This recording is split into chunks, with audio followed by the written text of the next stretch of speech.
Roll call. Preble, Here. Langen, Yes. Candy Davis, yes, Shaw, Yes. Paul Davis, Yes. Burdick, Yes. Stand pledge of allegiance. Pledge allegiance to the flag of the United States of America and to the republic for which it stands, one nation, under God, indivisible, with liberty and justice for all.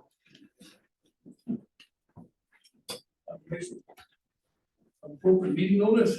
meeting notices were posted on Friday, March 1st at the library, the post office, the city hall, and the website. Thank you. Also acceptance of agenda. I would like to make a motion to rearrange the agenda to move number 8, to consider mayor's appointments to Edgerton Reverse Pitch Task Force up after personal appearances. And with that, I make a motion to approve that with that adjustment. Second. Second, on the agenda, approve it to move the number 8 between 5 and 6. Any discussion? Hearing none, roll call. Shaw, Yes. Burdick, Yes. Paul Davis, Yes. Candy Davis, yes, Langen, Yes. Preble, Yes. Motion passed. We made that call and didn't even ask anybody if y'all would be okay with moving it up. I trust everybody's good with that. Unless you wanted to stay in the rest of everything. It shouldn't take too long. Okay, speaking of personal appearances for non-agenda items, and we do have a line item here for presentation of the school district referendum. Great. We are going to be very succinct, and we'll be succinct, and if you have any questions, certainly feel free to ask. Dennis Foley, Superintendent of the School District, Ed Wayne, our Director of Finance and Personnel. And we're going to give you a 35,000-foot overview of what is going to be on the ballot come April 2nd. And then there's a lot more detailed information in the handout that I gave you. We have 3 minutes, so I have 2 minutes and 30 seconds. I mean, We're on the agenda, so it doesn't count on the timer. We'll be respectful of your time. We know sometimes when we have visitors come to our meetings, we get a little anxious. So appreciate the time today.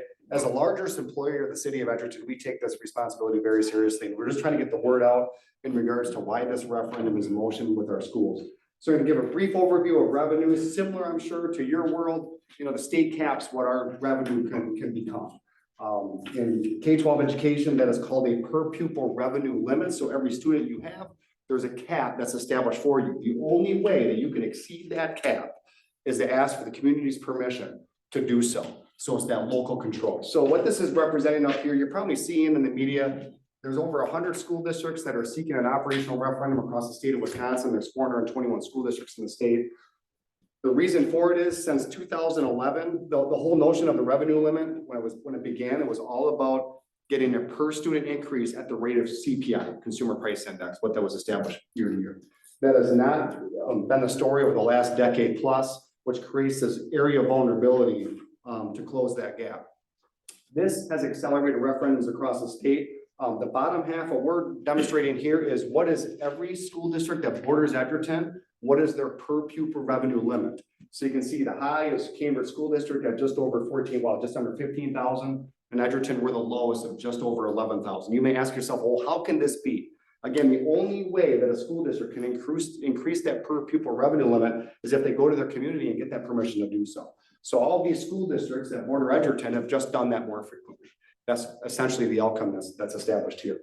All right, next slide. It just doesn't stop at revenue. What we're accountable to, just like in your world, is we're accountable to our taxpayers. So we want to establish representation of, we realize when it comes to our per pupil revenue limit, there is an imbalance on the revenue side. Well, what does that mean on the expense side? So what we did is we did a 3-pronged assessment with the schools. Number 1, how does our programming or class size compare to our bordering school districts?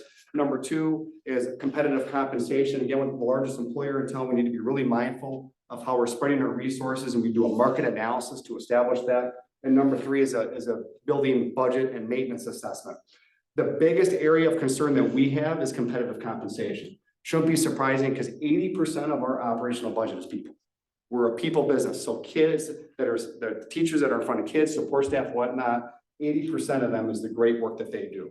So that is the biggest area of vulnerability. We've got some market exposure and relationship to a teacher compared to a teacher that boarded those 5 school districts, as well as support staff, custodian, doesn't matter what their work that they do. We evaluate them as to who they look like in a school district next door to us. The other thing that we're very mindful of is our tax impact. You know, Tim, you served on the Board of Education for a long time, and we certainly miss having you up at schools. I'm sure you're doing a good job here.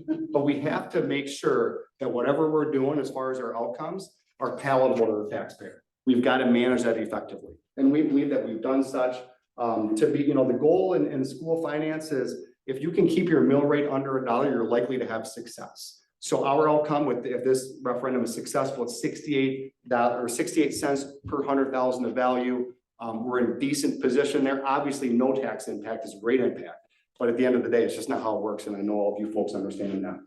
If we were to pass this operational referendum, our mill rate would still be lower than what it was 2 years ago. Again, we've done a nice job, I believe, of managing our levy over the course of time and actually preparing for this moment, because we had a sense 2 years ago when our state revenues were frozen that Edgerton, along with many other school districts, will be in this position. There's a lot of information on this slide. I'm only going to highlight the bottom pie here. What this is representative is if we are successful passing this operational referendum, we're telling the community where we're going to drive these resources. Because of that research that we did, that 3-pronged assessment, we're very confident where we need to allocate these resources over the next 5 years, and we will absolutely be accountable to that. Last slide, and then I'll take questions, or we'll both take questions. This is just a representation of, we've got 2 more community meetings that we're doing. We've done, 4 already, right, Dennis? They've had really nice attendance. When I say nice attendance, 10 to 15 community members. You know, in this world, if you have an empty room, that's a good thing. But we try to reach out to people as much as possible, because if we don't pass this thing, it's gonna be very, very challenging for us to maintain our current outcomes as far as programs, class sizes and staffing. So with that, I think, I don't know if I'm under 2.5 minutes, but I did my best. Are there any questions from, you know, certainly the board here, or any community members? I'll just leave it at that. What's your turnover been with teachers? Our teacher turnover, Considering what you've. great question. Our teacher turnover has actually been very good, lack of turnover. One thing that we do with our market assessment is we tell every employee, whether it's a teacher, support staff, custodian, where they are relative to market. We realize there's a risk with that, but we believe in that transparency. And when we share with people that our objective is to try to get to market, we believe they respect that, and we've been able to retain them. If we're not successful with this thing, and all of a sudden that differential becomes they're 10% below market, 15%, let's just be real. We understand that employees may walk because of that. We've been so blessed in our community with community support that Edgerton has such a great reputation because of the supportive schools, but I don't think it's happenstance. It's really a committed Board of Education over the past how many decades. And then as far as leadership, we're just privileged to be in this position, and it's our job not to screw it up. And we felt like we've been okay so far. Thanks for the question, Tim. And just to add on that, our staff deserve to be paid at the market average. We're not asking to put them at the top of that average. So Tad showed you the 5 contiguous districts, and then we average the salary. So literally we have the average for every employee in our district. We can say, how do they match up to that? So we believe they all deserve to be to the average. And the turnover rate, you know, our retention rate is real high. But we also don't want to rest on that as a reason why we don't go to bat for, and I'm not suggesting you're saying that. No, I know you're not suggesting it, but the other thing, what we have noticed is we said, you know, our staff is, they have transferable skills. And in today's employment market, there's not many fields where there's not a shortage of qualified people, right? And so what we're noticing is we are seeing some teachers leave the profession and take positions in other areas. And so we just think it's overdue that they deserve to be paid at the market average. And we got the evidence, and we pull that information from payroll data of all these surrounding school districts. So it's evidence-based and it's data-driven. So we feel really good about that. Yeah. Where does this put us, if this were to pass, where would this put us then per student? Yeah, Sean, that's a great question. So it'd be just over 12,000 per student. But, you know, one thing to point out, and we realize this, of our bordering districts, Stoughton, Fort Atkinson, and Evansville are also going to an operational referendum. So if they're successful, they'll exceed even what we're asking for, but we're looking at this point in time. The only two that are not, Cambridge just passed a significant operational referendum last April of 2023. And we can see they're doing pretty good relative to this market. And then Milton is looking to November of 2024 for their operational referendum. So we're not complacent, but again, when we think about the 3.5 million, you know, that's evidence-based on the deep dive that we did with our assessment. But at the same time, it's responsible because the results of the taxpayer. We've got to be really sensitive. We can't, it's hard to chase in the moment. We just have to let the market do what it does and manage as best we can. That's where we feel like 3.5 million, which is a big number, is defensible based on our assessment. Appreciate that question, Sean. Yeah, and just to add to that, it's not getting the staff to their market this year and then leaving it at that. It's continuing to maintain them at their market. I got a couple of things. First of all, I am, just before I go on to what I'm gonna say, I am in favor. I love it. Teachers paid. I mean, they're teaching our future generation, obviously, you hear that a lot. We need to take care of them and get it. The only issue I had, and I've talked and I've had several discussions with people when the survey came out. I had quite a few discussions on your survey, and I agreed with the questions and the wording on your survey. It seemed loaded, I guess is the word we all came up with. I know you guys don't do it, you go through somebody, they put it together. Yeah. Which most, you know, but the survey was so loaded as far as, if this doesn't pass, what do you want cut? And everything that was on there to be cut seemed like nobody's gonna want those cut. They were all our big things. They weren't, let's not clean the place for a day, or let's not do, you know, it was all cut science out, cut the library, you know, cut whatever, you know, I mean, I don't have it in front of me. I should have brought, because I was looking at my phone, I had a list of things to discuss at one of your cafes, you know, coffee shop that meets. But the survey drew a lot of attention, but nobody was against it. They just didn't like the survey. And then I talked to them. They just didn't care for the way the survey was laid out, that if this doesn't go through, boy, we're gonna lose all this. So it's like, you better improve this. That's not the way, you know, it was meant to be, I don't think. No, I mean, the intent, Yeah. the intent of the question, honestly, Jim, was and it was more intended for, if you're gonna check no, then give us guidance on, if this doesn't pass, what are the priorities of the community? And unfortunately, it's $3.5 million worth of cuts. It's not small items. It's not, we're not gonna cut the grass this week. It's people and it's programs.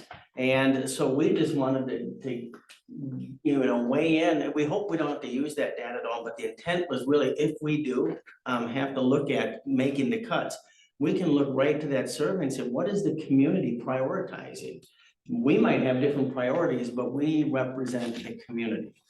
So that was the intent. We did hear that in another. Yeah, in another one of our sessions. It's great feedback, because, you know, we don't want a scare tactic, but the reality is, if it's not successful, 3.5 million is a lot, as you can imagine. And when you're 80% people, sadly, it will have an impact on our students, which is tricky. And again, believe it or not, that most of the people, that 3.5 wasn't that much, you know, that they didn't think that was a lot. You know, we are thinking that's a lot of money, but for the reasons you were looking, the ones I talked to didn't think it was. And that's why when they're looking at what's gonna get cut, what their questions on there, it's kind of like.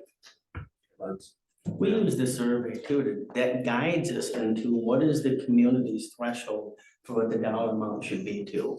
And so we landed on a dollar amount that the community said we would support this.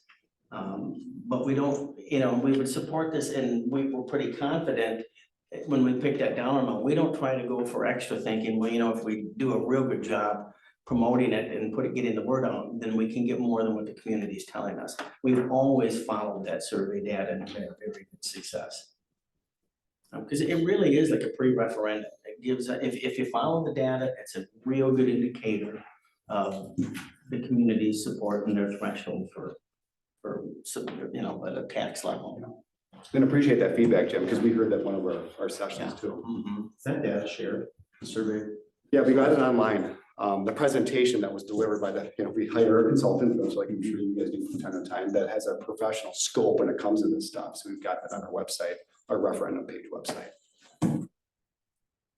Do we have declining enrollment? Thanks for putting on a T for us. So we don't, we're very fortunate. We're one of 25% of school districts that either have stable or increase in enrollment. We have stable enrollment, which again, 75% of school districts, you hear about that decline in enrollment. Thankfully, of Edgerton, we have not experienced that. We got our eye on a lot of different areas that you're all aware of as far as how that potential impact may, reach our schools. But it's good that we're not reducing enrollment based on a decline. The second part of that, do you have net gain or loss due to open enrollment? Yeah, we still have a net loss. I'll let Dennis speak to that. The gap is closing, especially after the last facility referendum, updating facilities and offering some partnering with Edgerton Children's Center to do some after-school care, before-school care. So that's helped. But the open enrollment, we're still at a net loss. Do you want to speak to that? Yeah, open enrollment, people choose where they want to just take their kids. And so we used to have about 150 out and close to 60 coming in. We were really underwater. We've closed that gap to, it's probably about a 40 student difference. But we've in the past, we've surveyed, I've actually called people, and there's no like one indicator that you say, oh, if we change that, people are gonna stay. It really comes down to, I work in Madison, and it's just more convenient for me to take my kid to school in Madison than it is to put him here and find daycare. That tends to be the majority of the reasons why, and I'd love to say people are coming in for different reasons, but that really tends to be why they come in too. Is there do you know the number one district we lose to? There really isn't a number There one. isn't. No, we used to think it was virtual school. It's not even that, because we have virtual offerings here. Right. It's pretty spread, which is kind of It speaks to what is, you're yeah. saying, Dennis, as far as where they're working, tend to put their kids in that location. Sometimes we get it back. The last few years, we've closed that gap. Yeah, we have. Quite a bit. And that's a credit to our staff and the programs and things that are available to the kids. Anybody else have questions? Great question. Well, yeah, thank you for letting us do this, and thanks for asking questions. It shows engagement. Appreciate that. Writing it down, explaining it to the viewers that haven't seen it yet. Okay, we'll move on to number 8. That's you. All right. Consider mayor's appointments to Edgerton Reverse Pitch Task Force, which you saw listed there who they are, and Ray Oswald is one of them, and he's gonna give us a little background as to what this is. Yeah, so Diane Everson was approached by a friend of hers named Shoten Basu.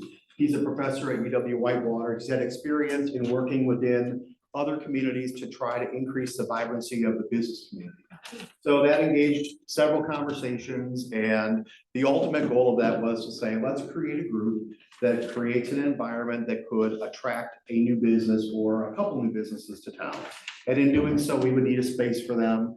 And then as we did a lot of assessments, and a lot of work, we didn't find open storefronts that would be viable to immediately jump on this very entrepreneurial, very fast-paced group. There's a student group behind this, so some of this is around timing with the student group at UW Whitewater and their availability to jump in.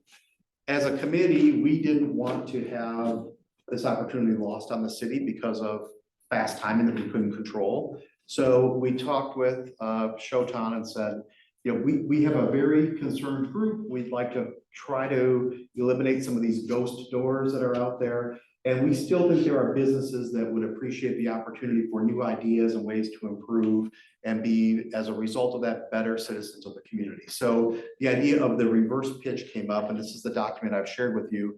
The idea here is that we will solicit a couple of businesses. We have 2 committed right now. We could take one more. I'm sorry, we have 3. We could take up to 1 more. And this business owner would go to UW Whitewater on April 11th with some pre-work.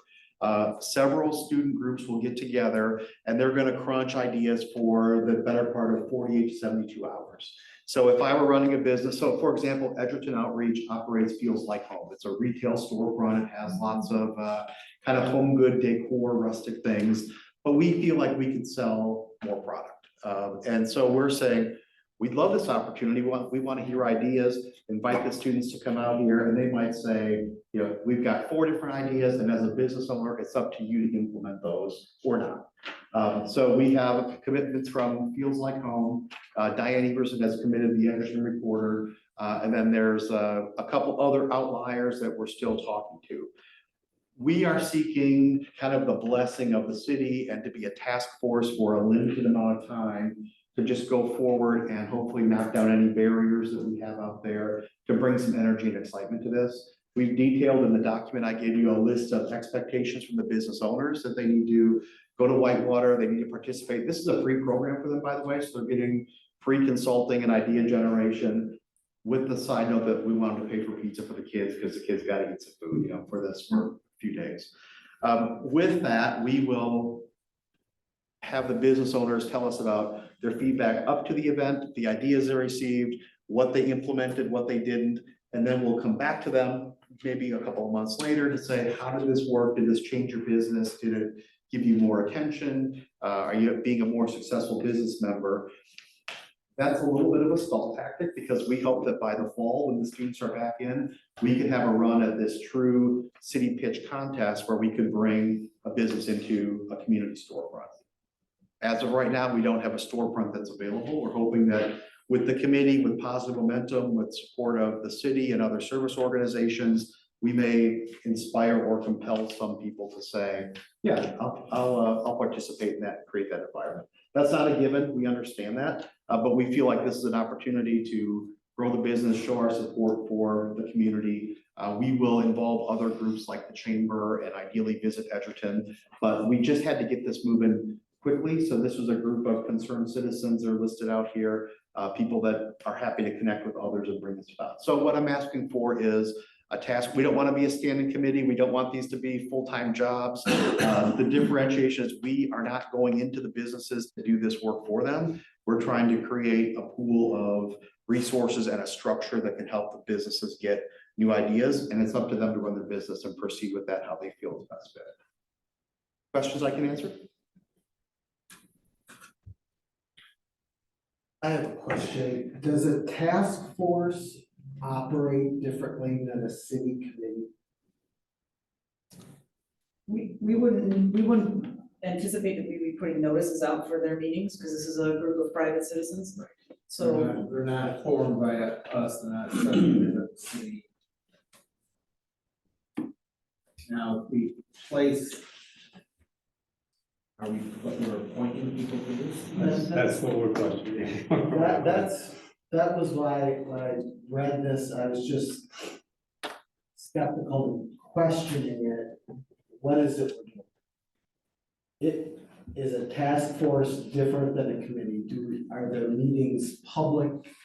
Are there emails a matter of public record when they're talking to each other about this? Because I feel like unless there's a development corp certainly is, which is, has a quasi. municipal group. The agenda says consider mayor's appointments. I think some of this conversation started a couple weeks ago. We were just saying, what we're looking for is a designation so that we can go forward and talk to the say, look, the city's behind this. We didn't want the city to be in a position where you were running a contest, you were picking winners and losers, so to speak, so that you'd have arm's length from that. But what we want to do is have a little bit of influence to go out and say, look, our city's behind this, other service organizations are behind it. So if the word task force is not the right label, that's fine with me. But what we wanted to do is have a mechanism to provide feedback to Chris and Ramona and others that are interested so that we can kind of push this thing along, because there is a time sensitivity that we have. So if there's a better term or designation, that's for you all to decide what's best.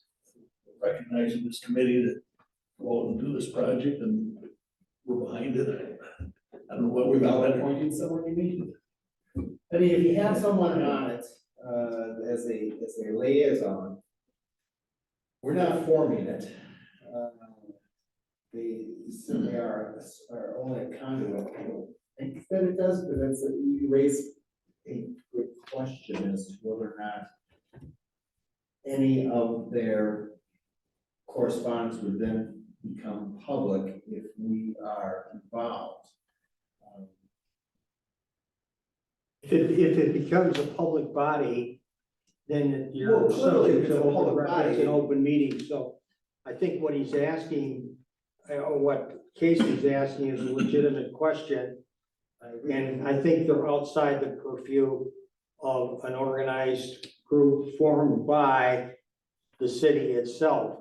If you create it on your own, then it becomes a public entity, and then you're subject to the freedom of information clauses on open records and open meetings. I don't think what Ray is suggesting presents that. I think what they're doing is just asking you to recognize what they're doing. Well, I was hearing they're asking that we were being asked to appoint individuals from the council to it, which then blends it. And I think that is the more So as difficult. long as it doesn't become a governmental body, then there's no jeopardy towards the question of open records and open meetings and maintaining email accounts and telephone and all kinds of documentation. Have we never done anything like this before? We never had a representative on our committee task force. So there are. That's part of my question. There's no city staff or a council member on this committee. No. Not as a committee member, we've been participating as volunteers, as any of you could. But no, no one's being appointed from this body. Would it help if we were just to say, all right, they're gonna operate with the city council's full blessings? Well, there's no We're happy problem to with that have. whatsoever. Okay, then that's pretty much what he's looking for, right? Rather than let's just say we'll just say you've got our full blessings, we're behind you all the way. Because somewhere down the road, if we are fortunate enough to have this phase two, we're gonna need some dollars, and that those dollars will be fundraised by us. We'll come with our hand out probably to the city and to other philanthropic organizations as well. But we're not asking for dollars here. We're asking for the blessing so that we can create momentum, create the story, and build some successes for the future. If that is the only ask, I don't see a problem. So then no appointment of people. And I don't know that I necessarily believe that an appointment of an individual as a liaison would transform this into a public body, but it's something I would want to look But right now, there isn't any council members at all. into. Right, but if tonight we appoint Casey or someone else. We are not. So we can officially recognize this, these appointments, or their committee, I guess it's not appointments, they're committee. We have no control. And that we, Recognize and operate with full blessings of the city council. Yeah, cool. Let us know what you need. well, in the agenda items written, can we? Yes, you don't have to appoint someone, it's just that you could have.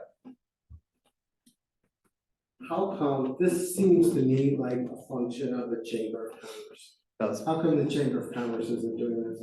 I don't think the chamber's at a capacity to take on a project like this right now. They're a volunteer group. The business owners are spread thin, running their own businesses. So some of the people are chamber members. Kathy Engler is an officer of the chamber.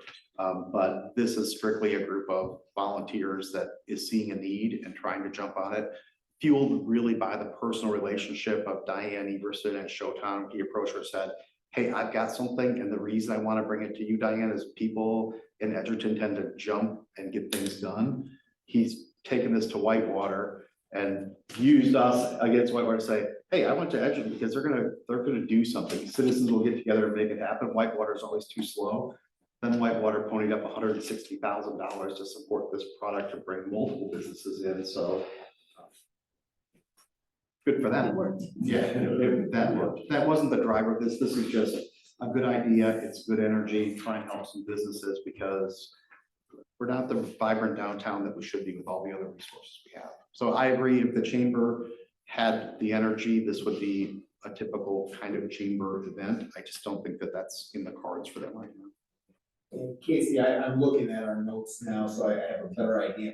If we were formally constituting, even if it is all citizens, I believe that would be a formal governmental body and would have to. Parks Commission, some parks commissions are also. That's what this would be. If we're saying, yes, this is it. If they're coming to us saying, we're going to be a group of concerned citizens, we just want to let you know what's going on. That's the. We're not, we're creating it in some fashion and saying, come back and report to us and bring us information. That becomes a governmental body in my opinion. We have no desire to become a governmental body. We just want to keep people in the loop and we want to leverage connections and positive energy with people we know in town. This would be subject to a announcement, an agenda, reporting back with minutes. Basically, what they're asking is you basically saying, yeah, that's a good idea. And That's all. I agree, Sam. That's If that's all exactly we're all they're saying, doing. that's just fine. But can we do that with the way the agenda items are tonight? Just say, go ahead. We're not, if we're not taking a motion to appoint these people to it, that's just fine. Just because it's on our agenda doesn't mean that we have to do that. Right. But I'm fine. we can get away with saying, yeah, go ahead and do it. Again, we don't have the authority to say yay or nay. Right. Any group of people can get together and have common interests and a common goal. And at this point, I'm hearing someone like Alder Burdick say, this is a good idea, we support it until we hear something different. No, it's not, it does not create a governmental entity, if that's all we're doing. That'd be the only official action we're taking is, sounds like a good idea, keep us in the loop. Is that in the form of a motion then? Or do you wish for no motion? I don't Any motion think- gets us too I close? think we're there. Yeah, I don't know what the motion gets anymore. They're looking for support, some kind of evidence of support from the city council. Then, motion from someone saying, this sounds like a great idea, we wish you well. It's sufficient. This is help with branding, right? That's kind of what we're looking at here, right? I'm sorry, what was the question? Oh, it just helps with branding, their efforts that's for. We use the term supporter, I don't even know. Yeah, encourage. Yeah. Make a motion on whatever Bill said. You want that? I'll second you, but Jim, what's what Phil said? I move that we endorse the reverse pitch task force goals and wish them success in their endeavors and hope that they notify us of their progress.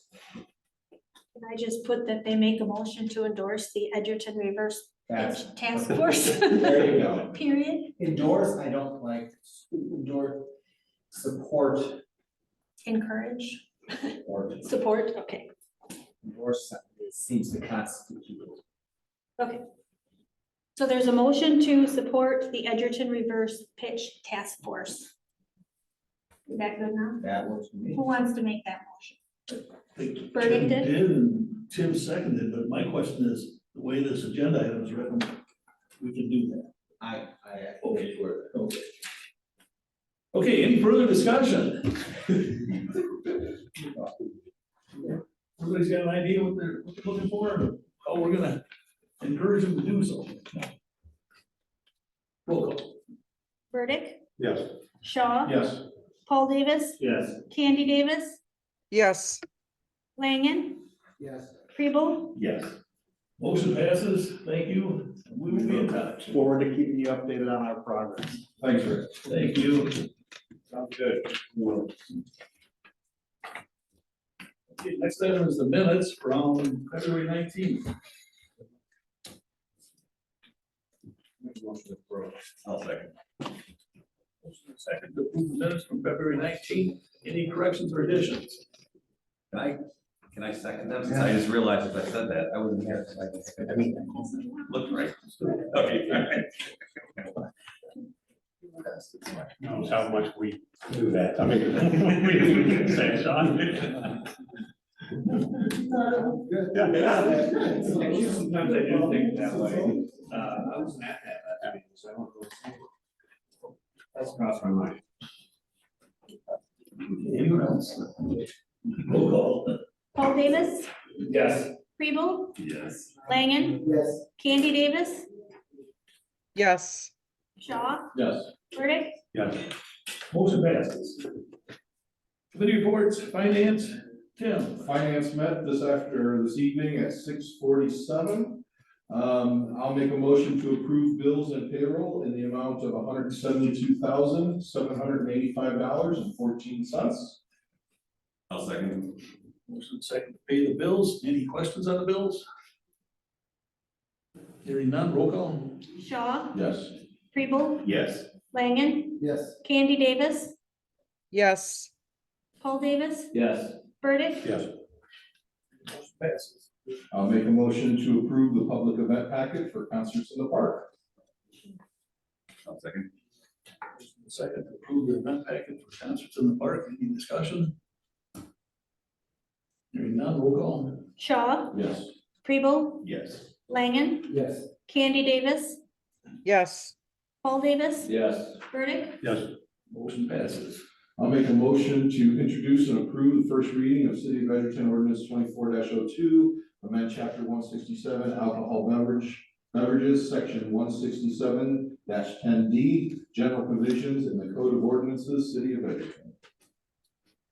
I'll second. Motion and second to introduce and approve the first reading of City of Edgerton Ordinance 24-02. Any discussion? I just have a question. Those licenses are for 1 year, correct? yes, they start July first and they go through June 30th of the following year. So all licenses expire on the same day. Okay. That's what I thought. Yep. I think the 90 days is generous, especially if, maybe overly generous, especially if there's not a clear next place that person is going. If the council knows, well, you know, they're just in between businesses and they're opening XYZ place up and in 4 months, then let it roll. But if someone closes doors and really doesn't have a next stop, when someone's waiting for it, the 90 days almost seems excessive, so. I don't know, I mean, I don't know if anyone's interested. That could easily turn into 120 after the process starts. Right. Till it finishes, now you're pushing Yeah, close to half a year when they probably only had to wait an average of that time anyway. Is it to 60 or 45 or? I mean, if they come in at 45 or something, say they got a plan, okay, we'll go with it. then you wouldn't. If they don't, then we could start it, and you're right, another 40, 30, 45 days before we get something done. Right. So then we're back to, Yeah, what do you want? I would have moved, I would move to amend it to 45 days. Second. Motion and second to amend the limit to 45 days. Who Discussion on seconded that? What's that? Paul, okay. Any discussion on the amendment? yeah, I have a question. Wendy, you said you did some research on this, correct, with other I did. communities? Do you know of any other communities that have the 45 days or, you know, a different time frame than the 90? There were other ones that had a different time frame, but they were all longer than 90 days. 90 days was the minimum amount that I found in the municipalities that I looked at. And I looked at. Really, that, Yeah, Reedsville or Reedsburg has 30. okay, I Okay. looked around to, I looked at Milton, I looked at Janesville, I looked at Evansville, Stoughton. Those were anywhere between 90 and 120 days. But I And did not did they have Greensburg, but and do they have the 1 year? Is there the annual also? yes, all liquor licenses are annual. Yeah, okay. Because Casey, you bring up a very good point, because it's not like, boom, it's gonna be taken away or restricted or whatever that term is. Wendy, you were saying it goes before finance, so it could be renewed or, you know, extended longer if the owner says this, hey, this is what I'm planning to do it within 2 months, so. I do kind of like that idea of moving to a shorter period of time. Yeah, I think it gives the flexibility to this body instead of to the person holding the license to figure out what they're gonna do, so. True, good point.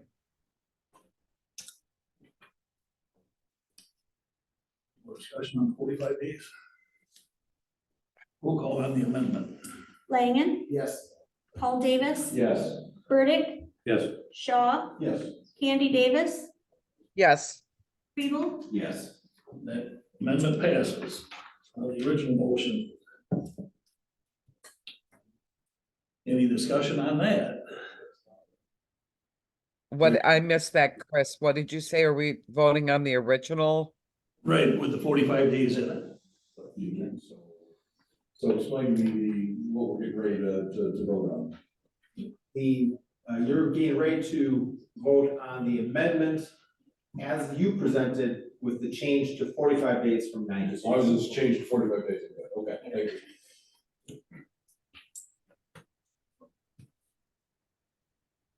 So let's see. If we have a first and a second. I know we did one revocation on one years ago, and I think it took about a month to get through that process. That the charges were brought out, came to here, and that was for not being open by issues that went on at the bar. So it does take a little while to actually do the revocation if you're gonna do that, so, and they would have a chance to have a public hearing. Whole thing could continue, could be dropped, and okay, you can open up in a couple of weeks, so. It just provides flexibility. Right. Makes sense. Okay, roll call. Shaw, Yes. Kribel, Yes. Langen, Yes. Candy Davis, Yes, Paul Davis, Yes. Burdick, Yes. Motion passes. I'll make a motion to approve the amended fee schedule for Edgerton Resolution 08-24 to $50 annually per solicitor. I'll second. Motion second to approve City of Edgerton Resolution 08-24 to final fee schedule. Any discussion? Hearing none, roll call. Shaw, Yes. Kribel, Yes. Langen, Yes. Candy Davis, yes, Paul Davis. Yes. Burdick, Yes. Motion passes. Make a motion to approve upgrading the cell phones for squad cars. I'll second.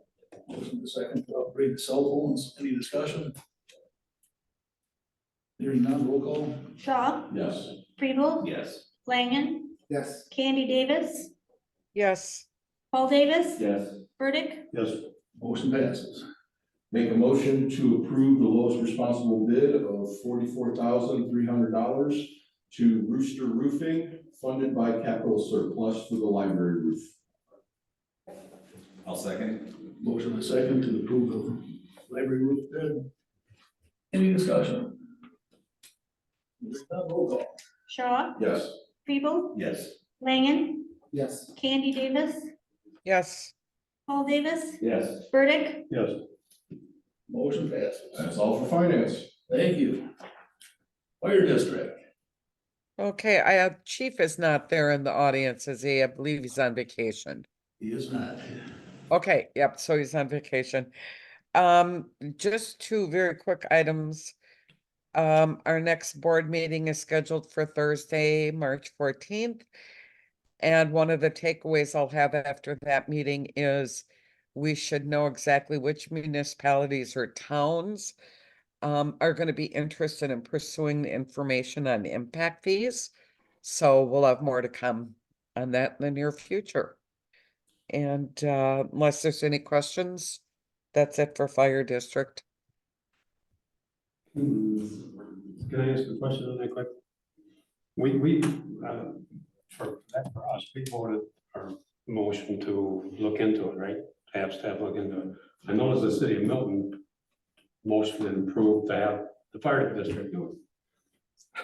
So, and they passed it. So I mean, that's totally against how it's supposed to be done, isn't it? I mean, how it's set up. They don't have the authority to create impact fees, so that. They told them to go for it and we'll pay it. That's basically what Milton did.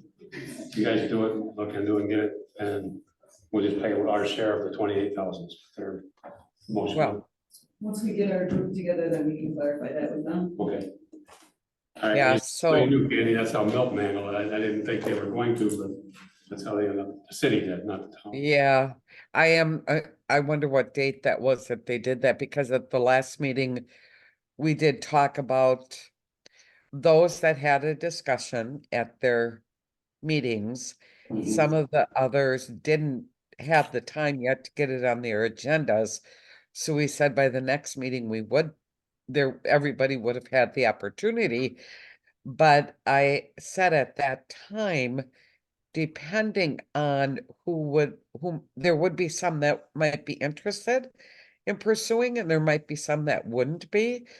And once we know who would be, we would then take it offline and talk to those municipalities or towns would talk about it. It should not be carried on for continued discussion at the fire district board meeting. Has nothing to do with the fire district. So that's quite interesting. So again, at the meeting, we'll know who's interested in looking at it, and then we'll take it offline. And even that amount of $28,000, as we discussed it at the last meeting, that amount of money was based on all 10 municipalities or towns pursuing it. So work for all 10 of them. So we don't know if it's going to be the $28,000, and that's only from one firm. We might want to look at a couple different firms and getting different costs. So.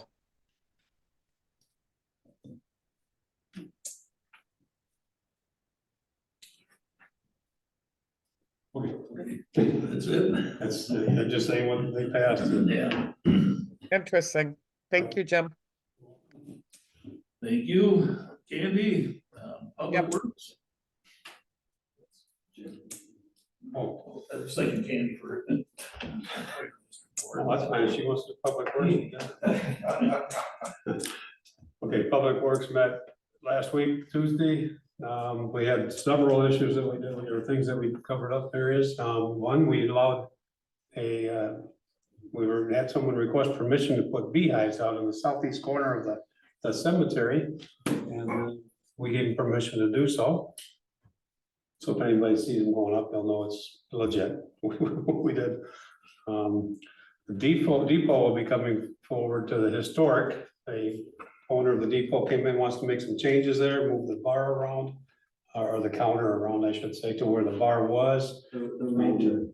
Oh, not the owner, I'm sorry, not the owner, the renters, the leasees. Wanted to do some changes, so they came to the council, or to the Public Works. We gave them our support and passed it on to Sean. So he's gonna be handling most of it at the historical, so you'll probably hear it again when it comes back, but they're gonna do some painting, remodeling, put up some stuff outside. Nothing's gonna be attached. They want to put a awning type removable, cover it over the area down there, but it's gonna be posts in the ground. It's not gonna be attached things. They're working all that out with historical, so we're gonna see some action going on down there to make it a little nicer, yes, and give them a larger baking area, so they can actually be cooking things and baking and not just 3 at a time instead of something.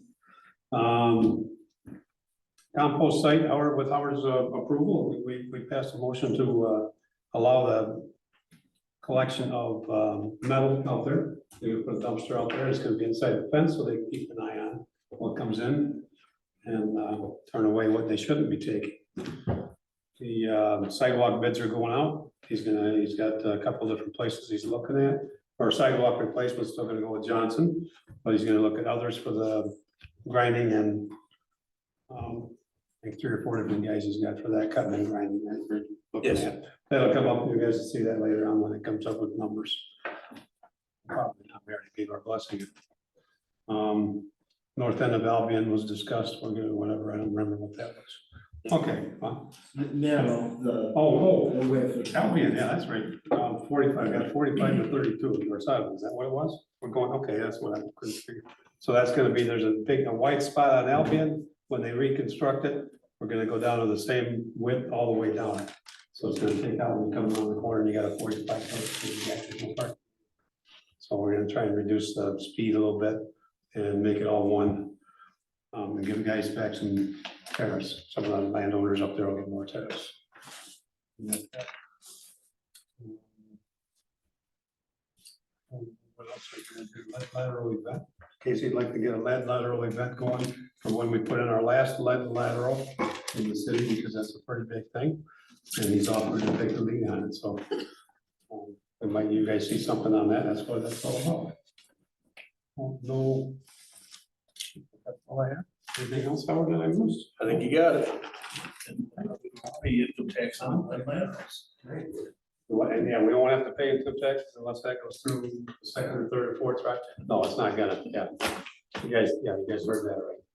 Somebody wanted to make them pay for getting their letter and make them pay taxes on the donation that they were being given. Anyway, it didn't go through. Okay, that's it for Public Works. Thank you. Thank you.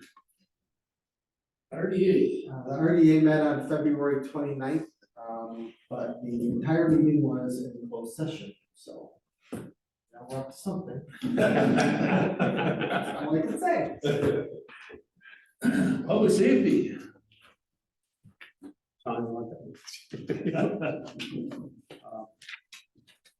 Public safety just met earlier today. Okay, let's go back to that one. And what do they go on with? Here we got, we have all smartphones you guys already saw. We also discussed, Chief asked us that the rapid flashing crossing signs that we have. Those are the ones that you have to push the button on to get. We have right out front here, and the other one's over. Like Quick Trip, yep. He said it's working. His officers have seen quite an improvement with them, so he requested that we consider it, on the, he's gonna look into getting a couple more, and the placement is up for discussion. So you're gonna be looking at us, we're gonna be forwarding that on the council, we'll give some funds for that. When he gets it down. He's looking for a call button over here on the police station. He's also gonna get, he's got one quote for it, but it wants to get a little blue button over here to red light or blue light district. Blue light. He said, yeah, that's blue light. Blue light. And get a direct 911 connection or something on there. He's gonna get back to us on that when he gets closer to connecting with 911 county. Solicitation hours, that we did test. We moved the solicitation from, no solicitation from 9 PM to 9 AM to no solicitation from 7 PM to 9 AM. So see you guys out there about, they're not to be out after 7 PM. Also, I had a question, the licenses, when they're given their permits, they're supposed to be on their person, right? Because when Chris, you said, you asked for them, and Katie said she's never, I've asked, and they're always in the truck, and I'm always like, well, come back when you can show them. And of course, they don't come back. But yeah, so that's a good way of finding out also that they don't have one. But keep an eye out after 7, because they don't belong out there anymore after that. And let us know. You want me to make a We have to, that one was a motion, wasn't it? Yeah, you want to move that? I will, yeah, go ahead. I'll make a motion to approve the first reading of Edgerton, City of Edgerton ordinance 24-03, amend chapter 208, direct sellers, section 208-7, prohibited practices in the code of ordinance, City of Edgerton. And then do you need to say the hours or you're good? I'll second. Second to introduce and approve the first reading of City of Edgerton ordinance 2403 to amend the chapter 208. Any discussion? What is the fine for soliciting without a permit? There isn't one, There isn't one. not that I'm aware You of, said there that. isn't a fine. Oh, Yeah. Is there a Well, it fine? would There's definitely, probably a fine. Okay. if nothing else, it would definitely fall under the general. General, yeah, you're right, I'm sorry, yes. Oh, we'll find something. Certainly is more than what they would have if they had paid, got the permit in the first place. Make sure it's more than that, yeah. So we can. And we got them all, no, that's yours. Any further discussion? Hearing none, roll call. Shaw, Yes.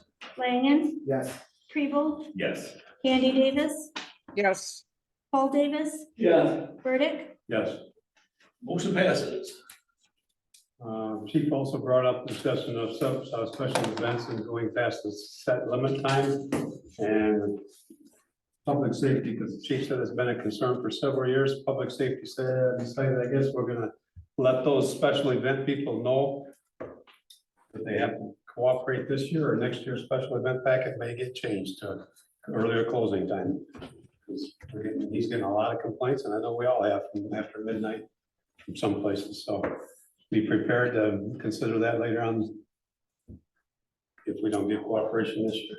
But she's taking care of it. Quick question is, are they exceeding the time that's on their permit or are we getting Yes. a permit? Okay. We're exceeding the time, which it's always midnight. We always have everything shut down at midnight.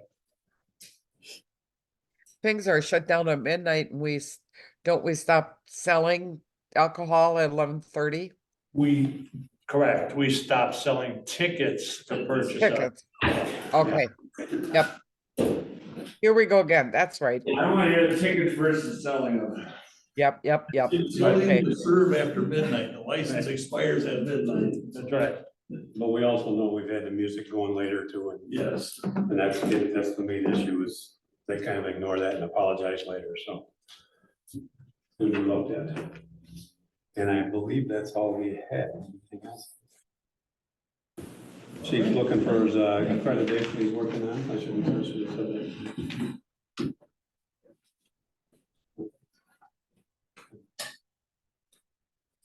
Hey, Ray. That's it now. Yep, we can have him do the rest of the morning. Okay, let's go to the tree board.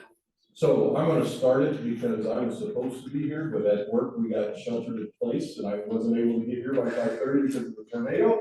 So Howard, can I turn it over to you? Were you here during the tree board meeting? I was. Can you please talk about what was discussed? Sure. We gave updates on the two grants that we received for trees this year, one from Alliant and another one from the DNR. We discussed locations for the street tree planting and decided to send letters to Tobacco Valley to start with, and we'll see what the response is there. If there's excess trees available, we'll move on to a second location, which was over by St. Joseph Circle. We talked about the Arbor Day celebration and decided to do that this year at Fish Pond Park. And we'll be reaching out to the school to see if we can get some involvement on their part. Everyone else is invited. Talked about the gravel bed trees. We're gonna have a record 107 this year. So between the two grants that we received and the street trees, we'll be very busy planting trees and then watering them afterward. I think that was about it. That's all from you. Thank you.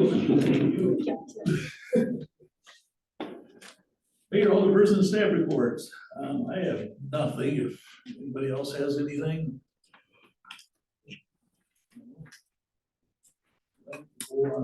Number 10 here, go into closed session. I'll move, we go into closed session pursuant to Wisconsin statute 1985 1E, deliberating or negotiating the purchasing of public properties, the investment of public funds, or conducting other specified public business whenever competitive or bargaining reasons require a closed session to discuss and consider a land sale. Second. Motion with a second, go into closed session, any discussion? Hearing none, roll call. Who seconded that? Langen, Yes. Kribel, Yes. Candy Davis, Yes. Shaw, Yes. Paul Davis, Yes. Burdick, Yes. Motion passes, we are in closed session.